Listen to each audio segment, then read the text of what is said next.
যুদ্ধের মধ্যেই মিত্রদের সাথে আলোচনায় ব্যস্ত ইরান ও ইসরায়েলের কর্মকর্তারা। আলোচনায় গুরুত্ব পাচ্ছে কৌশল ও সহায়তা।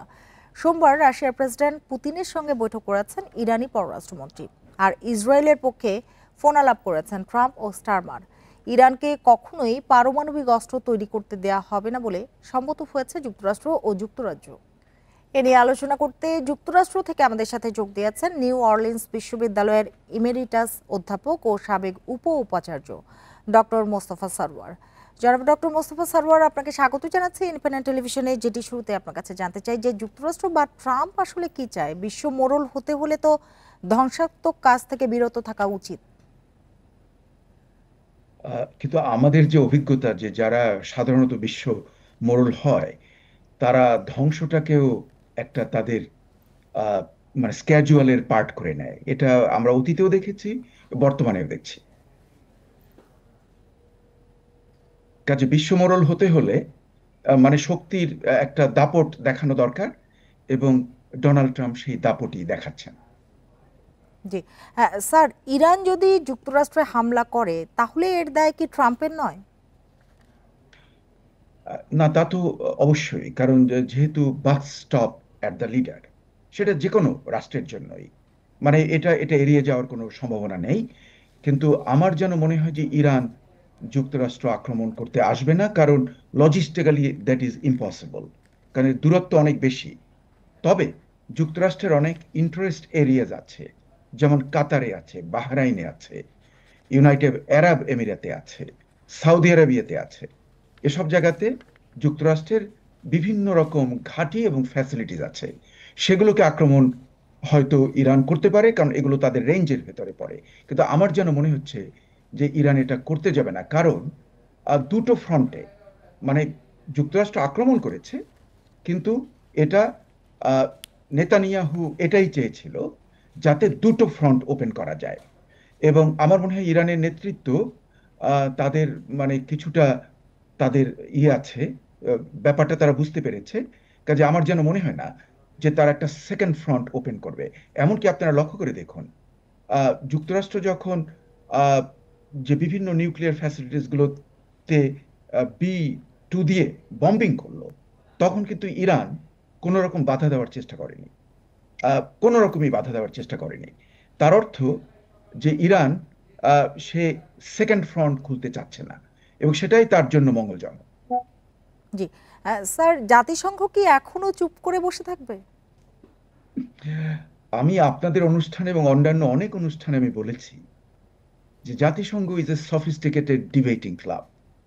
এখানে যদি কোথাও ঝড়, বন্যা, ভূমিকম্প হয়, সাহায্য পাঠাতে পারে, ইত্যাদি ইত্যাদি। হ্যাঁ, কিংবা বক্তৃতা দিতে পারে। হ্যাঁ, কোথাও ধরেন মানবাধিকার লঙ্ঘন হলো, সেখানে তার একটা বক্তৃতা দিল। আবার কোথাও মানব অধিকার লঙ্ঘন হলো, তার বিপক্ষে কিছু বলল না। এই ডিবেটিং ক্লাব এটা, এর কোনো নখদন্ত নেই, এর কোনো ক্ষমতা নেই। এটা পুরোপুরি বিভিন্ন যে শক্তিশালী রাষ্ট্রগুলো, যেমন যুক্তরাষ্ট্র, রাশিয়া, চীন, ইংল্যান্ড, ফ্রান্স, জার্মানি, এদের অঙ্গুলি হেলনে চলে, বিশেষ করে যুক্তরাষ্ট্রের। কিন্তু আমরা দেখলাম যে ইউক্রেনের ব্যাপারে আপনারা লক্ষ্য করে দেখুন যে আহ, রাশিয়া আক্রমণ করলো, কিন্তু এ তো কিছুই করতে পারলো না, মানে ইউনাইটেড নেশনস। আবার এখন মানে ইসরায়েল ইউনিল্যাটারালি আক্রমণ করলো ইরানকে এবং একটা সোভরেন কান্ট্রিকে। কিন্তু what is what what the United Nations could do? এর তো কোনো নখ ও নেই, দন্তও নেই। এটা একটা ডিবেটিং ক্লাব। কাজে ইউনাইটেড নেশনস এর উপরে ভরসা করে কোনো দেশ যদি ভাবে যে আমি বেশ ভালো রয়েছি কিংবা আমার সেফটি আছে, আহ, সেটা কিন্তু ভুল হবে। এটা বারবার আমরা দেখছি।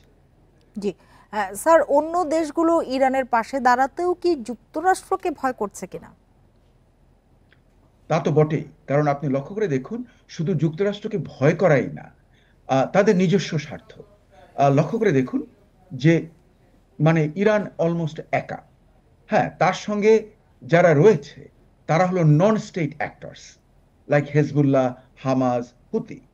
কিন্তু এর বাইরে কোনো রাষ্ট্র কিন্তু ইরানের পাশাপাশি আসছে না। লক্ষ্য করে দেখুন, ইরানে যখন বম্বিং হলো, তার কয়েক ঘন্টার মধ্যেই পাকিস্তান ইরান এবং আহ, পাকিস্তান বর্ডার বন্ধ করে দিল। লক্ষ্য করে দেখুন।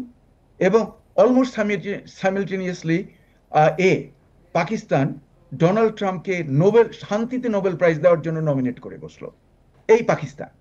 আচ্ছা, আবার দেখুন যে আরব যে দেশগুলো, তারা কিন্তু ভার্বাল লিপ সার্ভিস দিচ্ছে, কিন্তু লক্ষ্য করে দেখুন যে ইসরায়েলের যে মিসাইল এবং এয়ারফোর্সের যে বোমারু বিমান এবং ফাইটার জেটগুলো, সেগুলো ইরানে আসতে হলে তাকে কোথা দিয়ে আসতে হবে? তাকে ক্রস করতে হবে আইদার জর্ডান, সিরিয়া, ইরাক অথবা সৌদি আরবিয়া। কিন্তু দেখুন এরা কেউ কি বাধা দিয়েছে? এরা কি কোনো করেছে? করেনি। কাজেই আমার যেন মনে হয় যে এই যুদ্ধে ইরান একদম একা হয়ে গেছে। এমনকি লক্ষ্য করে দেখুন, চীন রাশিয়াকে বলেছে নেগোশিয়েট করার জন্য। হোয়াট ডাজ নেগোসিয়েশন মিন? দু দলেরকে একত্রে নিয়ে আসা।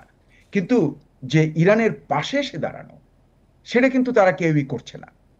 তার অর্থ হলো যে আমরা বাইরে যতই ভাবি যে মাল্টিপোলার পৃথিবী, বিভিন্ন মেরু রয়েছে, সেটা ঠিক নয়।